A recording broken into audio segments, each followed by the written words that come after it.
Hello students, स्वागत है आपका अपने इस यूट्यूब चैनल पर।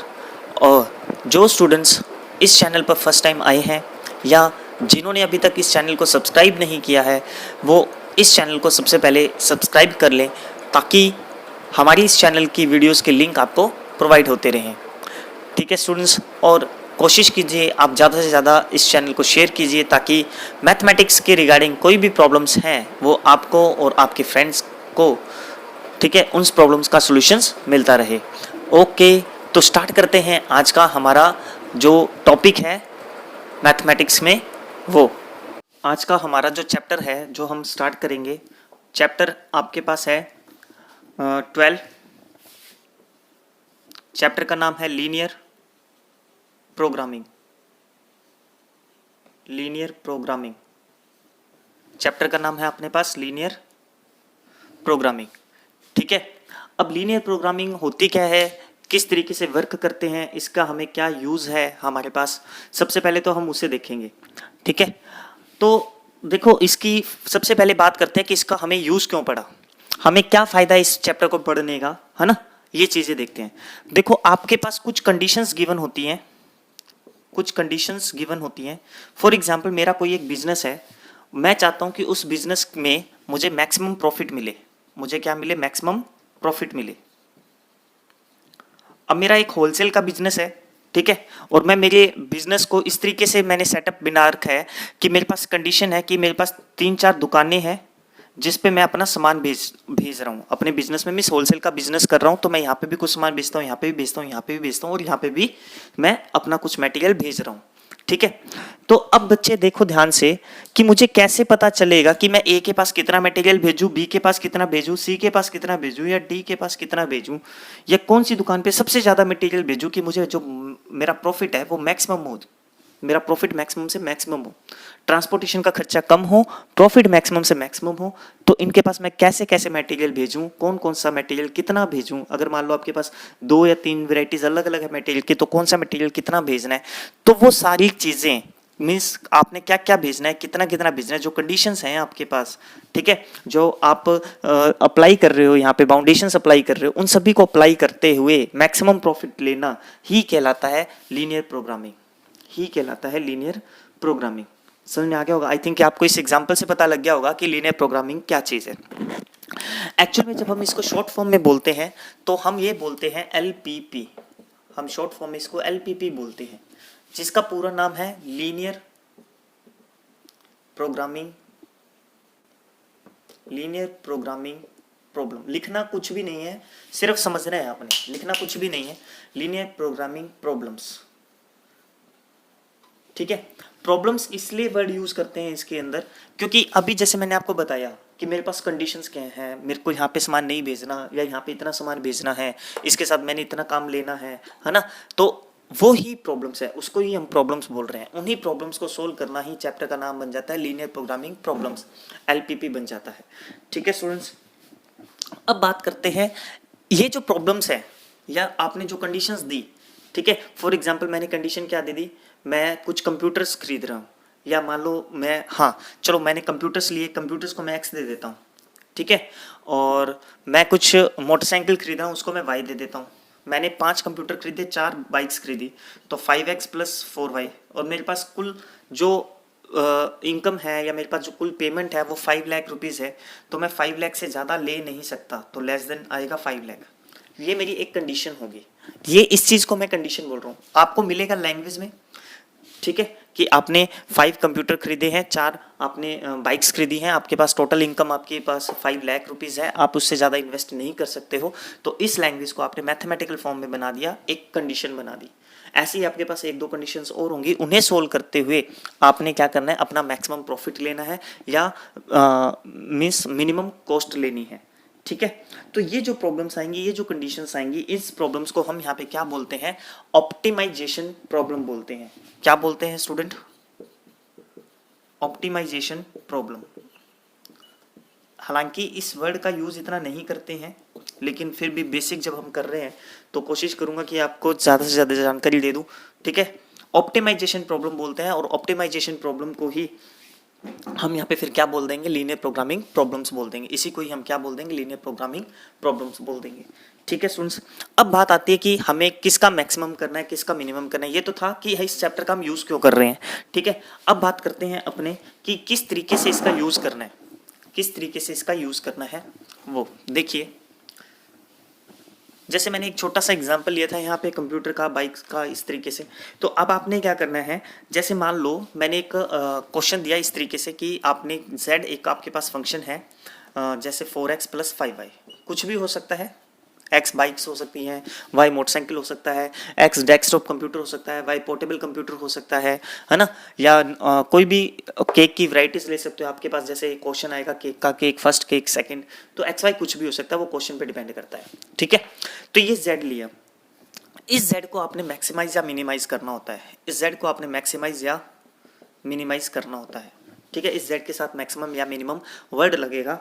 ठीक है, क्योंकि हमारा जो टॉपिक है लीनियर प्रोग्रामिंग प्रॉब्लम्स का या लीनियर प्रोग्रामिंग का, उसमें हम करना क्या है, हमारा जो काम है वो यही है, हमें हमारी प्रॉब्लम को मैक्सिमाइज या मिनिमाइज करना है। ठीक है, तो z को मुझे मैक्सिमाइज मिनिमाइज करना है, तो मैं कुछ कंडीशंस दूंगा आपको कि इस कंडीशन की हेल्प से आप इसको मैक्सिमाइज या मिनिमाइज करो, है ना। तो मैंने कंडीशन दे दी आपको, जैसे 3x, ये मैं अपनी मर्जी से एक बार वैसे ही लिख रहा हूँ, कोई भी 60, या x + y > 40, x > 0 and y > 0। ये मैंने कोई भी कंडीशंस लिख दी, सच दैट दिस इज। अब इस पोर्शन को समझो, आपको जो क्वेश्चन मिलेंगे इस फॉर्म में मिलेंगे। 12.1 करोगे तो सारे क्वेश्चन इसी फॉर्म में है, 12.2 करोगे तो आपको थ्योरेटिकल पोर्शन मिलेंगे, थ्योरेटिकल से पहले हम ये बनाएंगे, फिर इसको आगे सोल्व करेंगे। अब इस पोर्शन को ध्यान से समझना, इसमें क्या क्या चीजें दे रखी हैं आपको। इस पोर्शन को बोलते हैं बेटा आपकी कंडीशंस, ये पोर्शन कहलाता है आपका कंडीशन। जितना भी पोर्शन आपको, जितनी भी कंडीशंस दे रखी हैं, इन सभी कंडीशंस के कोरस्पॉन्डिंग हम इसको मैक्सिमाइज या मिनिमाइज करते हैं। ठीक है, ये जो दो वैल्यूज आपको दे रखी हैं अलग से, x > 0, y > 0, ये शो करता है कि आपका जो ऑप्टिमल सोल्यूशन, जो सॉल्यूशंस बनेगा इसका, वो कभी भी नेगेटिव नहीं होता, ऑलवेज पॉजिटिव रहता है, ऑलवेज पॉजिटिव। अब देखो बेसिक वर्क में ही ऑलवेज पॉजिटिव आ गया, तो इसका मतलब 12th चैप्टर में आपको कोई भी एक ऐसा क्वेश्चन नहीं मिलेगा कि आप जब उसका डायग्राम शो कर रहे हो तो आपको फर्स्ट क्वाड्रेंट के बाहर जाना पड़े। आपका आंसर हमेशा कहाँ रहेगा, फर्स्ट क्वाड्रेंट में ही रहेगा। बेटा मैक्सिमम प्रॉफिट या मिनिमम लॉस हमेशा क्या रहेगा, पॉजिटिव ही रहता है, कभी भी नेगेटिव नहीं होती वैल्यूज। ठीक है, तो अब देखिए नेक्स्ट आपके पास, तो ये तो आपको ये कहता है कि हमेशा क्या रहेगा, पॉजिटिव रहेगा। इसके अंदर जो एक्स वाई है, ये ध्यान से देखना, एक्स वाई यहाँ पर आपके पास क्या कहलाते हैं, इनको बोलते हैं, क्योंकि देखो सारा जो आप वर्क कर रहे हो, सारा जो खेल खेल रहे हो मैथ्स के साथ यहाँ पे, वो सारा किस पे डिपेंड कर रहा है, एक्स वाई पे डिपेंड कर रहा है ना। और एक्स वाई पे डिपेंड कर रहा है, तो एक्स वाई यहाँ पे कहलाते हैं डिसीजन वेरिएबल। एक्स वाई क्या कहलाएंगे, डिसीजन वेरिएबल कहलाएंगे। ठीक है, जो मैंने फंक्शन यहाँ पे z लिया, जो मैंने यहाँ पे फंक्शन z लिया, इस फंक्शन z को हम यहाँ पे क्या बोलते हैं, ऑब्जेक्टिव फंक्शन बोलते हैं। हाँ, तो इसको ऑब्जेक्टिव फंक्शन बोलते हैं। z आपका क्या हो गया, ऑब्जेक्टिव फंक्शन हो गया। ठीक है, अब आपके पास जो मैक्सिमम या मिनिमम वैल्यू आएगी, इसे सोल्व करने से हमारा जब लास्ट में जब आंसर आता है, मैक्सिमम या मिनिमम जो वैल्यू आती है बेटा, मैक्सिमा या मिनिमा वैल्यू जो आती है, ठीक है, उसको हम बोलते हैं ऑप्टिमल वैल्यूज, उसको हम बोलते हैं ऑप्टिमल वैल्यू बोलते हैं, ऑप्टिमल वैल्यू बोलते हैं। ठीक है, अब एक चीज और ध्यान रखना स्टूडेंट, यहाँ पे इसको सोल्व करने के लिए हम एक डायग्राम बनाते हैं, इसको सोल्व करने के लिए एक डायग्राम बनाते हैं, मीन्स कार्टेशियन प्लेन के ऊपर इस फॉर्म में। एक बार मैं वैसे ही बना रहा हूँ बच्चे, कोई भी, ठीक है, डायग्राम, जैसे मान लो एक लाइन ये बन गई हमारी, या एक लाइन ये बन गई हमारी, इस तरीके से। तो ये मान लेते हैं कि आपका एक डायग्राम बन गया, ये मान लेते हैं कि आपका एक डायग्राम बन गया। हालांकि पैरेलल लाइन से मैं पहले बता दूं कि ये इसका नहीं है, अपनी मर्जी से लिया आपको एक बार समझाने के लिए। ये मान लो आपका एक डायग्राम बन गया, ठीक है, और बनेगा फर्स्ट क्वाड्रेंट के अंदर ही, बनेगा फर्स्ट क्वाड्रेंट के अंदर ही, क्लियर। और यहाँ पर आप जो 11th क्लास में सीख के आए हो, लीनियर इनक्वालिटी जो चैप्टर था, उसका प्रॉपरली यूज होगा, यहाँ पे पूरा यूज करेंगे। ठीक है, अब यहाँ पे देखिए आपने वर्क क्या क्या करना है इसमें। ये जो आप शेडेड करते हो इसको, ये जो शेड किया आपने, इस शेड पोर्शन को यहाँ पे बोलते हैं फिजिबल रीजन। इस शेडेड पोर्शन को यहाँ पे बोलते हैं फिजिबल रीजन। ठीक है, और इस शेडेड पोर्शन में जितने भी पॉइंट्स हैं, जितने भी पॉइंट्स हैं, ठीक है, ऑल पॉइंट्स मीन्स यहाँ पे ब्रैकेट में लिख भी देते हैं अपने, all points are called feasible solution, all points are called feasible solution. तो ये थी तुम्हारी कुछ बेसिक नॉलेज जो लीनियर प्रोग्रामिंग के अकॉर्डिंग थी, या ऑप्टिमल सॉल्यूशन के अकॉर्डिंग थी, या ऑप्टिमल वैल्यू बोलते हैं, ये कंडीशंस हैं तुम्हारी, ठीक है। एंड ये डिसीजन वेरिएबल्स कहलाते हैं, this is feasible region and this is all points are called feasible solution. एक पॉइंट और ध्यान रह गया इसमें बताने वाला, ये जो कॉर्नर पॉइंट होते हैं यहाँ पे, ये जो पॉइंट होते हैं ये वाले, देखो जो आप शेड करते हो, फिजिबल रीजन शेड किया आपने, उस फिजिबल रीजन में जो कॉर्नर के पॉइंट होंगे, ठीक है, उस पॉइंट्स को बोलते हैं कॉर्नर पॉइंट्स, और ये हमारे काम आएंगे सॉल्यूशंस के लिए। इसका मैं यूज करूंगा कॉर्नर पॉइंट्स का। कॉर्नर पॉइंट्स में बहुत मिस्टेक रहती है, कई सारे बच्चे गलती करते हैं कॉर्नर पॉइंट्स को लेते वक्त। तो कॉर्नर पॉइंट्स जब हम क्वेश्चन करेंगे और डीपली बता देंगे कॉर्नर पॉइंट को कैसे लेते हैं। तो स्पेशली आपने ध्यान देना है, जो एरिया बाउंड हो रहा है, फिजिबल रीजन आपका ये फिजिबल रीजन है, तो जो बाउंडेड एरिया आ रहा है उसको जो जो पॉइंट टच कर रहे हैं वही कॉर्नर पॉइंट है। अब जैसे ये भी तो एक पॉइंट है ना, ठीक है, लेकिन ये इसको टच नहीं कर रहा, तो ये कॉर्नर पॉइंट नहीं लेंगे अपने, क्लियर, सिर्फ वही पॉइंट्स लेंगे जो इसको टच कर रहे हो, ठीक है। तो ये कॉर्नर पॉइंट था, ये कंप्लीट बेसिक था। अब आगे करते हैं अपने, देखो इसको पूरे टॉपिक को एक पर्टिकुलर क्वेश्चन से समझते हैं ताकि ये क्लियर हो जाए पूरा टॉपिक आपका।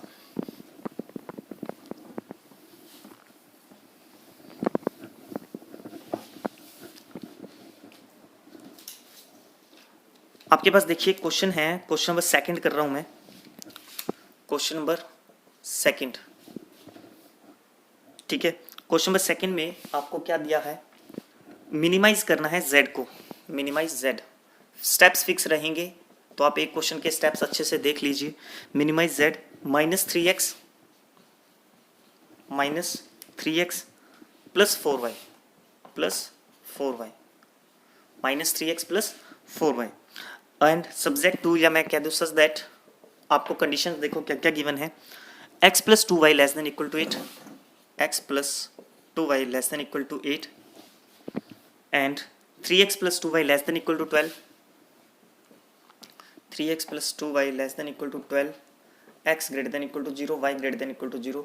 ये वाला पोर्शन आपको हर एक क्वेश्चन में मिलेगा ही मिलेगा, कंफर्म मिलेगा, ठीक है। ये पोर्शन, जो ये वाला पोर्शन है, ये आपको ये कहता है फर्स्ट क्वाड्रेंट। आपका आंसर क्या है, फर्स्ट क्वाड्रेंट में है, means always positive, always positive, ठीक है। अब देखो यहाँ पे बाकी पोर्शन को अपने सोल्व करते हैं, और क्वेश्चन में मिनिमाइज, मेरे को मिनिमम आंसर चाहिए इसको सोल्व करने के लिए। अब किस तरीके से सोल्व करेंगे देखिए, भी सॉल्यूशन की बात करें, आपने सबसे पहले इनको सोल्व करना है, ठीक है, अपनी कंडीशंस को कैसे सोल्व करते हैं, 11th क्लास में जो आपने लीनियर इक्वालिटी सीखा है सेम टू सेम। सबसे पहले क्या करेंगे, लेट करेंगे, इनक्वालिटीज को हमने क्या करेंगे, इक्वेशन बनाएंगे, इनक्वालिटीज को इक्वेशन बनाएंगे। तो x plus 2y equal to 8, यहाँ पे भी आपके पास 3x plus 2y equals to 12, 3x plus 2y equal to 12, ये आपके पास x plus 2y equal to 8, 3x plus 2y equal to 12। अब आपने क्या करना है, इसका बॉक्स बनाना है, इस लाइन को ग्राफ पे ड्रॉ करने के लिए, कार्टेशियन प्लेन पे ड्रॉ करने के लिए इसका बॉक्स बनाओगे। तो बॉक्स बन गया आपका ये लो, स्टैंडर्ड बॉक्स, जो आप 10th क्लास में x की वैल्यू 1 पुट करते थे, 0 पुट करते थे, वो नहीं पुट करना, simple standard box direct x y 0 0, ठीक है।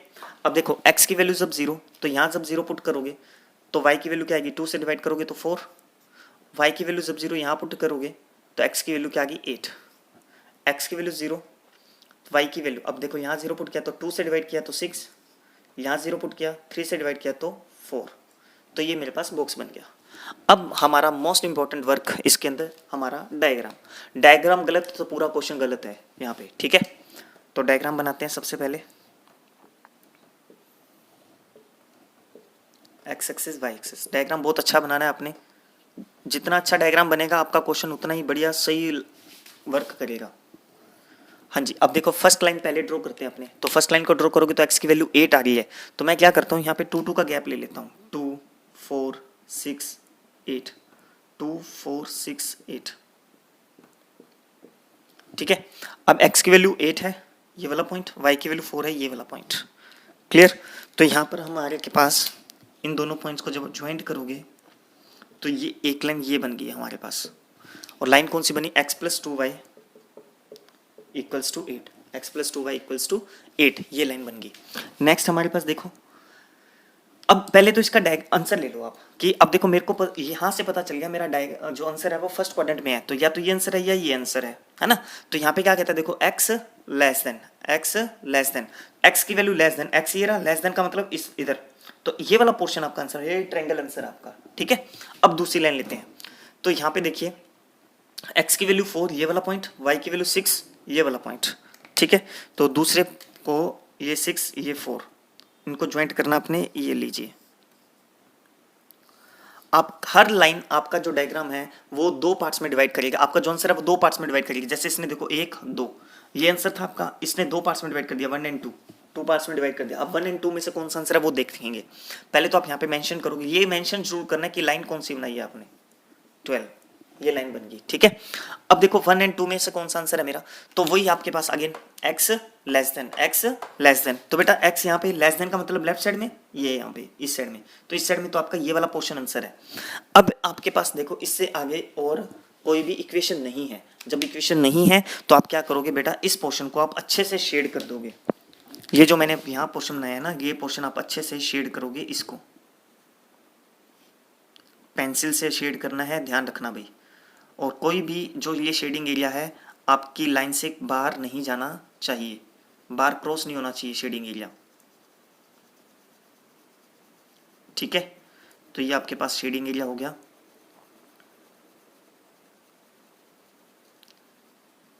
ये लो जी, इसे हमने शेड कर दिया। अब ये जो शेडिंग एरिया है, ये जो मेरा बाउंडेड एरिया है, इसको मैं बोलूंगा फिजिबल रीजन, इसको हम क्या बोलेंगे, फिजिबल रीजन। ये मेरा है एफ आर